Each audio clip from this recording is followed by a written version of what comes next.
Привет, привет! Меня зовут Людмила, и с вами Людмила Шпакова в потоке. Название нашего сегодняшнего разбора звучит так. Его главный страх, связанный с вами. У нас будет 3 позиции. Пожалуйста, загадывайте ваших мужчин. Кто-то одного, кто-то может на все 3 позиции загадать разных. И начнем мы, как обычно, с сигнификации самого человека, чтобы вы поняли, что именно он пришел, да, что вы правильно загадали позицию свою. Так, сейчас я немножечко посмотрю, чтобы у нас тут все было ровненько. Да? Вот так, наверное, будет ровненько для вас. Вот, значит, после сигнификации мы смотрим чувства человека, что он к вам вообще чувствует, испытывает, кто вы для него. И, конечно же, дальше посмотрим его главный страх, связанный с вами. Чего человек боится больше всего. Ну и мы начинаем, да, долго тут рассусоливать не будем. Единички, единички. Кто же он? Ой, это человек, который с детства подавал какие-то большие надежды. Человек, у которого есть талант определенный, или это творческий талант, или это талант в спорте. То есть с самого детства он думал о том, что у него будет большое будущее. Возможно, родители ему об этом говорили, может быть, учителя как-то его выделяли. Но проблема в том, что этот человек променял свое большое будущее на, ну, скорее всего, алкоголь, на какую-то такую, знаете, разбитную жизнь, которая не подразумевает активной работы и движения вперед. Быть может, в юности он и использовал этот талант, да, до чего-то дошел, до каких-то высот, может, стал там каким-то знаменитым спортсменом или знаменитым певцом, знаменитым композитором, но ввиду своего пристрастия по дьяволу к каким-то зависимостям, этот человек все потерял.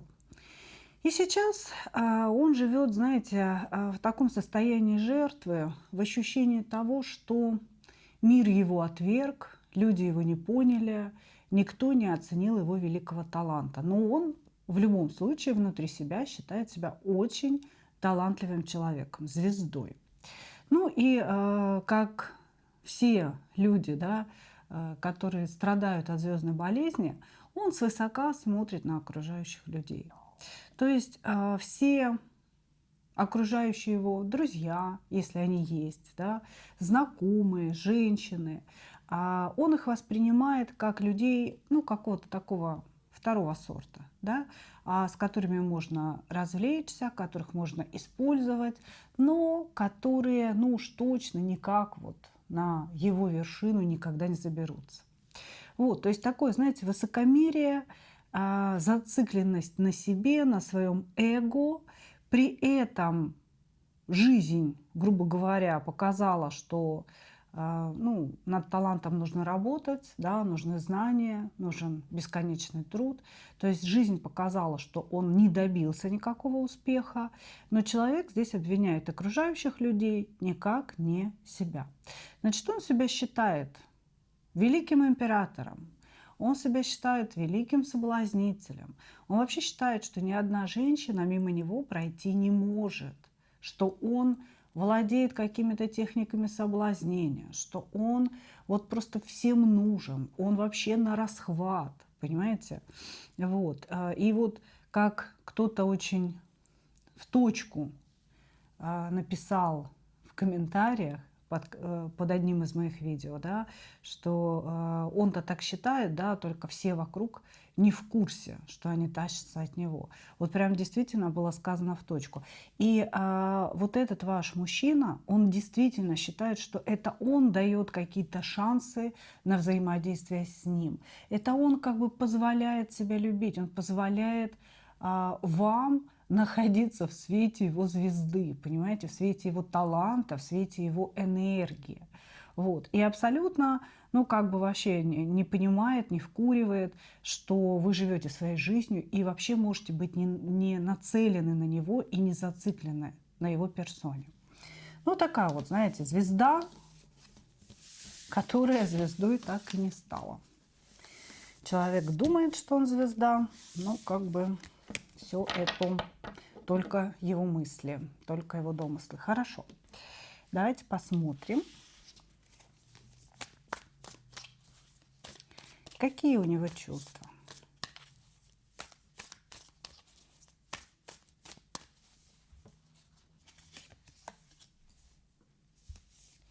Какие у него чувства.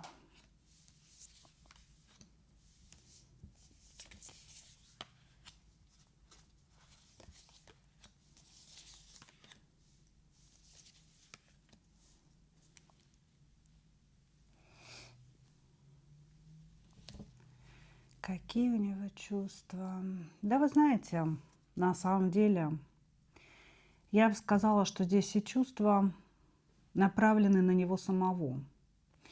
В данный момент вот каких-то чувств в вашу сторону я вообще не вижу. Ощущение, что что-то между вами обнулилось, да, потому что человек стремился к вам, у него были какие-то планы по завоеванию вас, и, как он считает, он прикладывал очень много усилий к этому. То есть я делал что-то. Ну, вы знаете, да, это может быть какие-то взгляды, это какой-то флирт, слова, комплимент вам сказал случайно где-то там в коридоре, если вместе работаете, да. Вот, то есть он считает, что таким образом он выражал вам свою симпатию, он приглашал вас к определенного рода взаимодействию, но некая ситуация между вами все обнулила. То ли мужчина здесь слишком долго ждал какой-то вашей реакции, да, то ли вы не стали его как-то обхаживать и ухаживать за ним в ответ, чего он ждал, да, потому что он у нас звезда.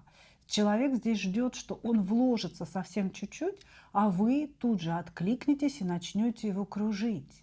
Понимаете, кружить в своем внимании, в своих каких-то бесконечных там письмах, да, в своей любви. И будете ему отдавать, отдавать. А он мог наткнуться, да, на ваше равнодушие или на то, что вы сколько получаете, столько отдаете. Да? Он что-то там вам сказал в виде комплимента, ну и вы ему ответили комплиментом. И на этом все. Не закружили вы его, понимаете, не закружили. Здесь, ну вот по сути, чувств особенных каких-то не было. Были планы по дальнейшему развитию отношений, я бы сказала. То есть он хотел страсти, он хотел перевести ваши изначальные отношения куда-то, знаете, ну вот в глубокую страсть, в глубокие эмоции, которые бы его наполняли. И, ну вот, судя по звезде, да, человек творческий, человек, требующий постоянного подключения, да, к космическим энергиям. Возможно, ему нужна эта страсть для того, чтобы что-то из себя производить, что-то творить. Вот. И человек здесь, ну, на мой взгляд, хотел вас использовать, потому что я вообще не вижу ни одной карты чувств. Вообще. План на дальнейшую страсть, план на то, чтобы его любили. Но план – это же не чувство, согласитесь, да, как бы это некие размышления, сформированные, да, вот в определенный план. Но, короче говоря, здесь я не вижу никаких чувств, и даже вот это его стремление к завоеванию вас, оно сейчас обнулено. Он говорит, что в некой ситуации, когда женщина была холодна ко мне, когда она оттолкнула, возможно, меня или не ответила там каким-то большим количеством эмоций, я свернул все свои потуги в ее сторону. Да? Те чувства, которые у меня типа зарождались, они пришли к нулю, абсолютному нулю. Вот, значит, не вижу я каких-то чувств, и, если честно, не вижу вашей вот такой первостепенной значимости. Он заинтересован вами, скажем так, заинтересован, но вы уже повели себя как-то так, как ему не нравится. Понимаете? Вы уже захотели что-то своего. Вы уже там себя как-то поставили выше, да, нашей звезды. Ну как же так? А что? Что же может быть выше звезды? Только еще одна звезда, да?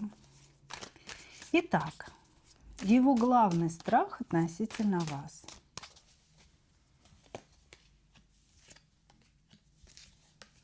Его главный страх относительно вас.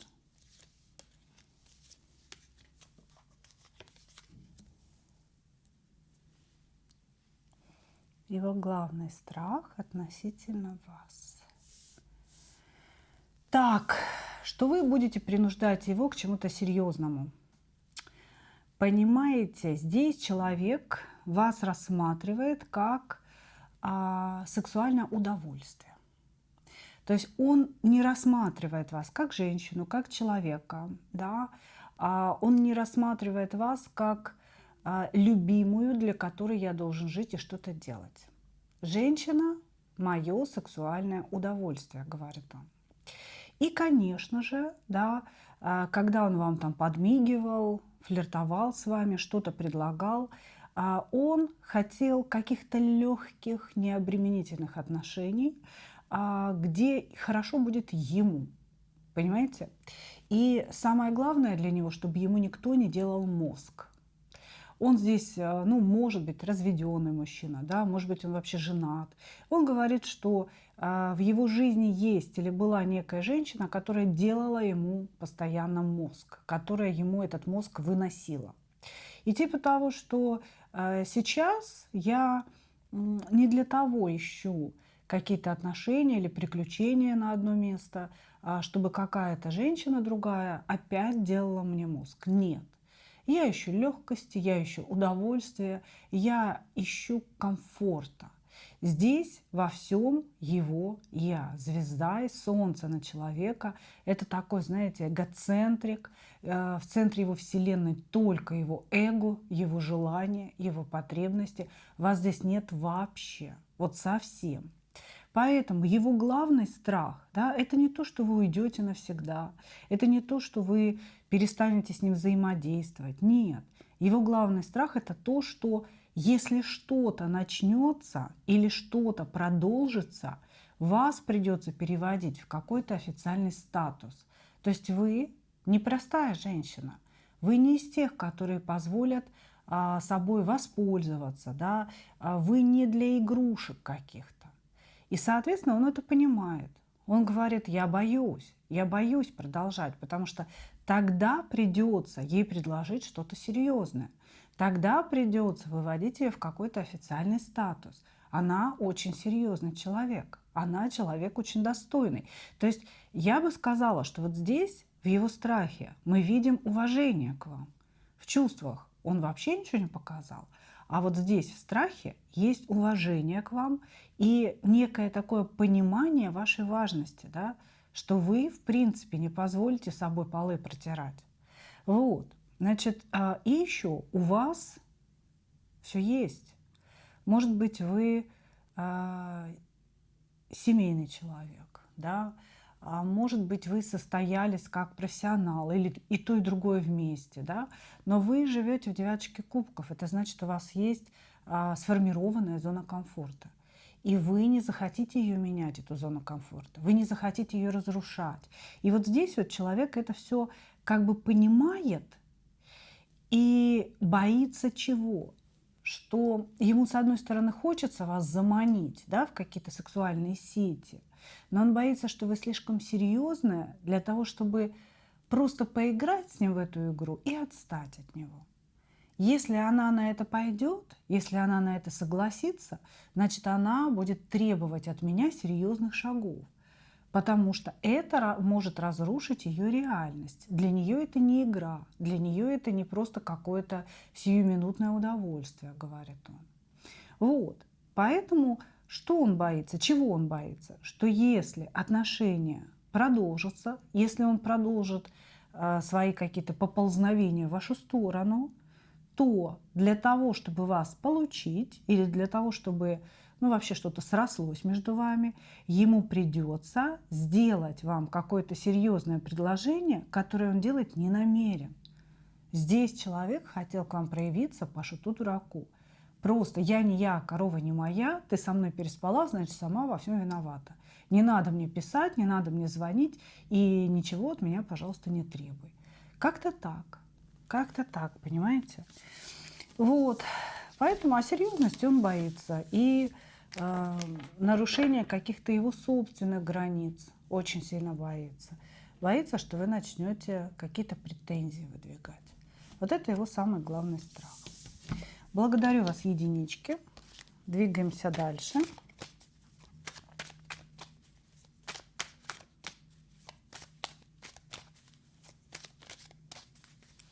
Двоечки.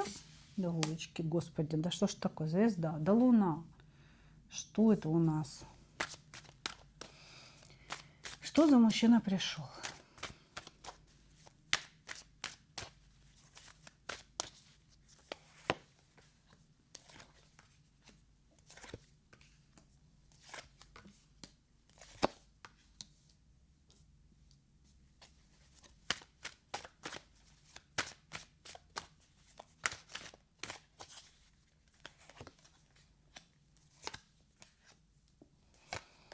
Очень нестабильная психика у человека. Такая, знаете, попахивает биполярчикой немножечко. То есть сегодня человек может быть очень веселым, очень энергичным, куда-то вас приглашать, планировать что-то. Вот это у него, знаете, такие вот мысли, все это в словах, в словах. К вечеру или завтра он может впадать в состояние страшнючей депрессии, когда, знаете, вот мне ничего не нужно, кто-то такая, это холод, это игнор, это абсолютное игнорирование ваших сообщений. Вчера он писал вам сам: боже мой, да ты такая, да ты мое солнце, да я тебя люблю, давай срочно встретимся, я не могу без тебя, я не могу уснуть там в 3 часа ночи, я не могу, я думаю о тебе, я умираю. И вот вы сегодня, да, проснувшись, пишете ему ответ на его же сообщение, а он это читает и не отвечает. И так 2 дня. А через 2 дня он начинает опять написывать: боже мой, что-то со мной было не так, я не знаю, почему я так себя вел, прости меня, это в лучшем случае, да, прости меня, пожалуйста. А иногда он может просто даже как бы не обратить внимания на свое собственное поведение, на то, что он на вас никак не отреагировал. То есть здесь вот такое очень-очень странное поведение у человека. Значит, у него внутри какая-то глобальная пустота и разочарованность жизнью. Человек не видит для себя какого-то смысла в своей жизни, не видит для себя радости. Вот просто никакой радости для него как будто бы не существует. И вот, может быть, это гормональные какие-то вещи, может быть, это что-то с психикой уже, да. То есть как бы он находится на каком-то подъеме, и наоборот, ему кажется, что ничего не потеряно. Боже мой, какая прекрасная жизнь, надо кайфовать. И он может обращать внимание ваше вот на каждую мелочь. Посмотри, какой красивый лист дерева. О боже, солнечный луч выскочил, да, среди туч. То есть вот в каком-то восторженном находится состоянии, а потом тут же вот рушиться, падать в какое-то страдание, когда все плохо, когда жизнь не имеет смысла, я ничтожество, я ничего не добился. И если вы находитесь рядом с ним, да, живете вместе, то это очень сильно влияет на вас. Потому что, ну, это очень тяжело все пережить, и большую часть жизни он все-таки находится в состоянии депрессии. Вот этой бессмысленности. Дайте мне смысл, научите меня жить осмысленно, да, я не могу по-другому, говорит он. Я сам не могу придумать, для чего мне жить. То есть вот человек, которому постоянно нужно, чтобы кто-то его направлял. И, безусловно, он нуждается в любви, он нуждается во взаимности, но он настолько ранимый, да, что даже если вы сегодня искупали его в этой любви, да, показали ему, как вы к нему настроены, но у вас возникла там у самой какая-то перемена в настроении, или, допустим, какая-то претензия возникла, вы ему эту претензию высказываете, и все. И его накрывает, и ему кажется, что все, его уже никто не любит, и вот вешаться пора. Понимаете, какое-то такое гипертрофированное, даже не знаю, это не самолюбие, наверное, и не эго, гипертрофированная обида на даже самую маленькую мелочь. Как будто бы вы все время должны ходить на цыпочках возле этого человека, да, чтобы, не дай бог, его не спугнуть, чтобы, не дай бог, не обидеть его хрупкое эго. Да, теперь мы уже к эго перешли все-таки. Хорошо. Давайте посмотрим его чувства к вам.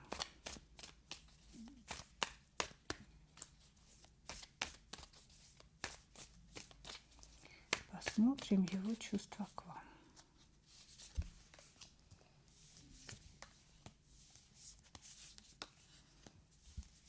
Ну вот, как я и говорю, да, чувства согласно его характеристике. Они здесь и выражены. Я ее люблю, и как же все плохо. Ну вот что это? Что это? Я очень сильно люблю ее, как я от нее устал, боже мой. Иди ко мне, иди отсюда. Ну как это так? Что это вообще за бред? Значит, здесь вот чувства именно такие, как я говорю. Вы человеку очень сильно нужны. Но ощущение такое, от переизбытка чувств, вот когда он находится в стадии восторженности своей, да, у него происходит какой-то перекос, да, какой-то переизбыток этих чувств. Их настолько много, что он захлебывается, он не может спать, он не может есть, у него вот просто, ну, даже мысли не ложатся, понимаете, состояние какого-то сумасшествия, эйфории, которая доводит его до сумасшествия. Это все к вам. И тут же, я не знаю, что становится этим рубильником, да, что влияет на человека так, что он тут же, причем одновременно, понимаете, я ее люблю, я нахожусь в эйфории, и одновременно, Господи, как она меня достала, как мне с ней плохо, как я от нее страдаю, я не хочу с ней быть, пусть она уйдет. Что за такое вообще? Просто одновременно. Тут показано, что эти состояния, они даже как бы не сменяют друг друга, они находятся в нем одновременно. Понимаете? И любовь, но не ненависть. Понимаете? Любовь и, простите меня за это слово, отвращение. Все одновременно, понимаете? И он не может с собой справиться. Человек не очень здоров, честно говоря, ему нужно было бы походить к психологу хотя бы, а лучше к психотерапевту, да, вот прям на терапию какую-то определенную, вот, потому что что-то здесь с ним явно не так. Он никуда от вас не денется, он никуда не исчезнет, вы очень нужны ему, вы знаете, для него как какая-то зарядка, наверное, что ли. Понимаете, такое вот зарядное устройство, к которому нужно подключиться для того, чтобы иметь ток жизни. Не будет вас, вообще не будет никакого смысла существовать. Вот. И при этом, да, человек здесь пытается отпихнуть вас руками и ногами, не трогай меня. Но я как бы не понимаю, о чем здесь речь. Да? Обязательно напишите мне в комментариях, как это выглядит в жизни вообще. Что вообще происходит на вашей позиции. Хорошо. Давайте посмотрим главный страх, связанный с вами. Тут, наверное, страхов-то полная кошелка, да, товарищи?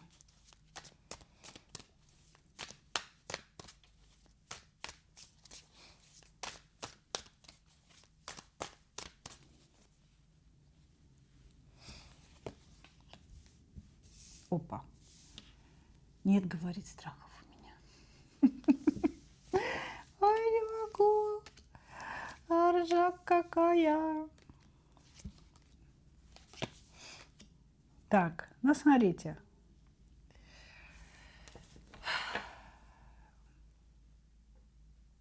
Вообще он пытается закрыться от нас, да, и не рассказать ничего о себе. Но я думаю, что главный его страх – это он боится сойти с ума. Этот страх связан и с вами, и вообще со всей остальной жизнью. Потому что вот эта его амбивалентность реакций, да, и ощущений, одновременно плюс и минус, одновременно горячо и холодно, одновременно огонь и вода, да, вот эти вещи, они его сводят с ума.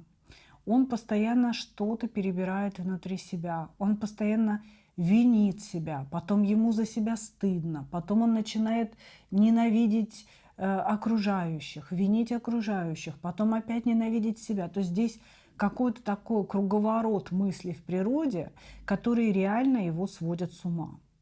Вот. И главный страх человека, да, это сойти с ума. Здесь он боится сойти с ума. Что же связано с вами? Да? Он считает вас кармическим человеком для себя, абсолютно не случайным. Человеком, который не зря ему встретился и несет какую-то очень-очень важную функцию в его жизни. Я подозреваю, что он считает, что вы его должны спасти. Спасти от вот этого сумасшествия. Понимаете? И, конечно, главный страх, связанный с вами, что вы уйдете, что вы разобьете его сердце, уйдете навсегда, бросите его вот в этом аду его собственных мыслей, аду его сумасшествия, что вы его бросите наедине с самим собим. Вот. Короче говоря, главный страх – страх сойти с ума, а страх, связанный с вами, это то, что вы бросите его в этом хаосе, и он останется один на один со своими демонами.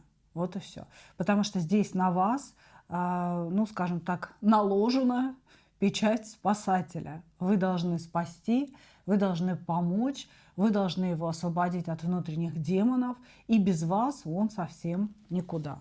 Вот так. Значит, страх, что вы уйдете и бросите его одного. Благодарю вас, двоечки. Двигаемся дальше.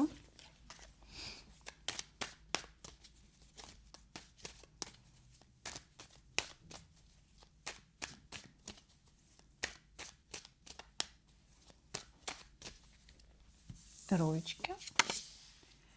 Кто пришел? Знаете, человек, который боится что-то решать. Такой медлительный. Он считает, что если чему-то суждено произойти, то оно как бы произойдет само. А он старается вообще сильно по жизни не напрягаться, особенно ничего не делать. Это не только в отношениях, это вообще в делах. Где-то работает, да и ладно. Денежки платят, хоть какие-то, да и ладно. Да, женщина меня не хочет, ну и ладно. То есть здесь человек такой, знаете, он течет по течению жизни. Он вот очень медленно, с расстановочкой течет и считает, что вот все, что ему необходимо, оно как бы приплывет в руки самостоятельно. А то, что ему ну, как бы не нужно, вот оно и сопротивляется, грубо говоря. Вот. Ну, это такая, знаете, очень хорошая оправдательная позиция для лентяев, для того, чтобы нифига не делать. Нифига не делать.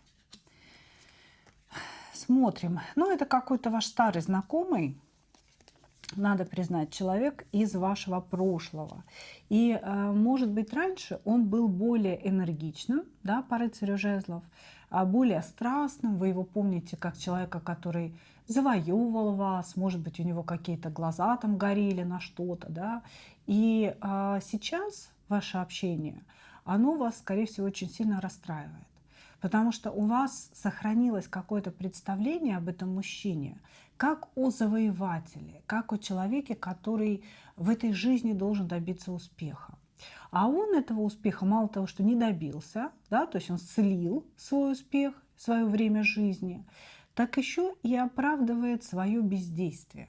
Понимаете? Типа того, что вот все, на все воля Божья. На все воля Божья. Но нет у меня хорошей работы. Ну, Бог так решил. Нет у меня крыши над головой. Ну, значит, вот я недостоин, Бог так решил.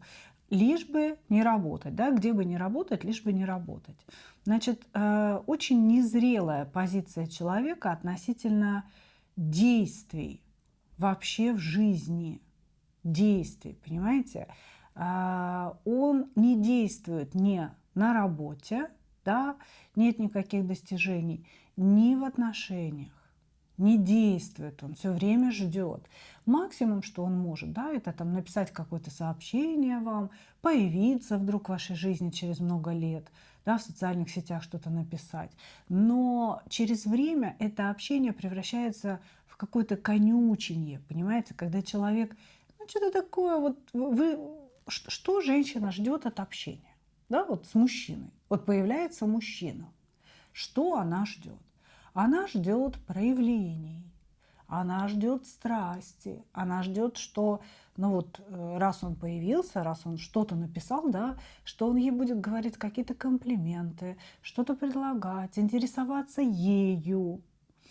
А этот мужчина, он вроде как появился в вашей жизни, может быть, там через много лет, да, но он говорит с вами о карбюраторах, к примеру, да, как у тебя дела? Вот он пишет там, ну чё, там, привет. Вы говорите, привет, как у тебя дела? Он такой, да ты знаешь, там вот карбюратор потек в машине, ездил чинить. Ух, и цены сейчас. Ну, собственно говоря, вот и поговорили, да, то есть вы ждете, что будет какое-то продолжение, а никакого продолжения нет. Вот он как бы рассказал, как у него дела. А как у вас дела, он может даже не спросить, понимаете? То есть вот он вялый, вот так можно сказать. Но при этом он может быть не глупым человеком. Если его правильно направить, он будет рассказывать интересные какие-то вещи, да, скорее всего, много читает, живет во внутреннем мире, а не во внешнем. Вот. И у вас существует некий такой крючочек, да, зацепочка за некое прошлое, да, и за свое представление об этом человеке, каким он когда-то был. Вы все время ждете, что сейчас этот рыцарь жезлов вернется, а он не вернется, потому что он уже превратился в рыцаря пентаклей в течение времени. Уже возврата к более активной энергии у человека не произойдет. Окей, хорошо. Смотрим его чувства к вам.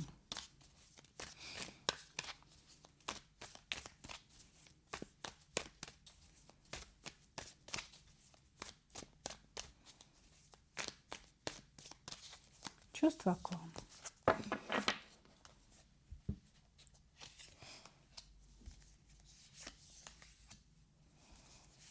Его чувства к вам.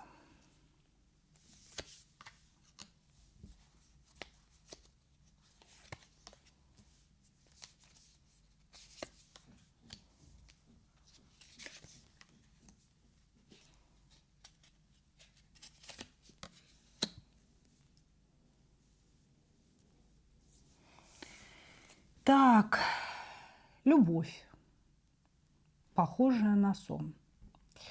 Значит, смотрите, здесь человек, да, тоже вспоминает ваше прошлое. В этом прошлом вы для него были каким-то идеалом. И жизнь, видимо, вас развела, да, повела по каким-то разным путям. А за все время своего пути он не встретил женщину, похожую на вас. То есть вы так и остались идеалом в его голове. И так как в целом его жизнь не сложилась, он оправдал это все, да, вот там типа Господь Бог как решил, так и постановил, так и сделал. Значит, он это все оправдал для себя самого. Но если так вот посмотреть трезво, да, на его жизнь, она не сложилась. Это какая-то жизнь неудачника. И вот в этой жизни вы, пожалуй, такое единственное звено, да, единственная такая звездочка, которая придает этой жизни какой-то смысл, какую-то уникальность, да, какой-то свет, освещает ее.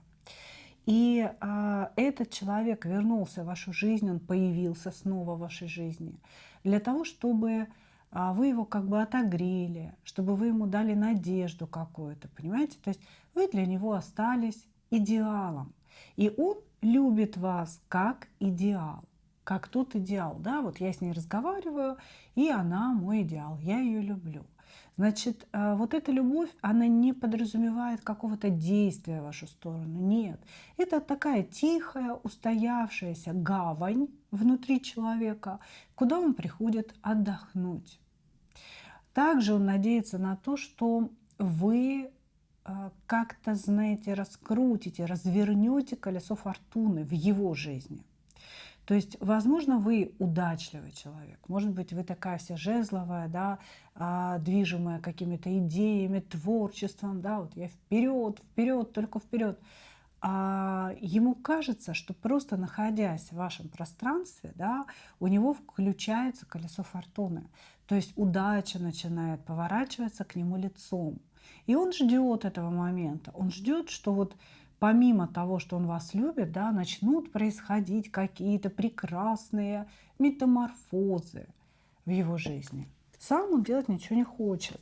Очень ленивый человек, понимаете? Вот прям лентяй, каких свет не видывал.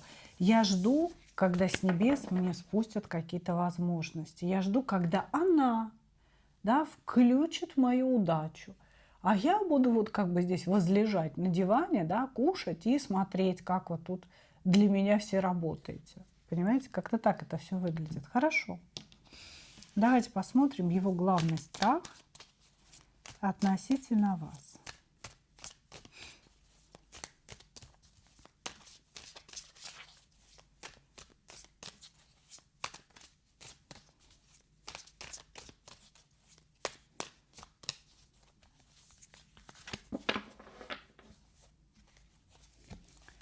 Его главный страх относительно вас.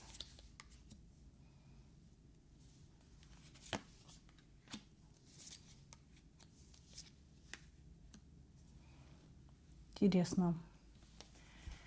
Говорит, что любит и боится этой любви. Понимаете, главный страх что-то испортить в ваших отношениях. Потому что помимо того, что он вас любит, как он говорит, душой и сердцем, да, он вас очень сильно хочет.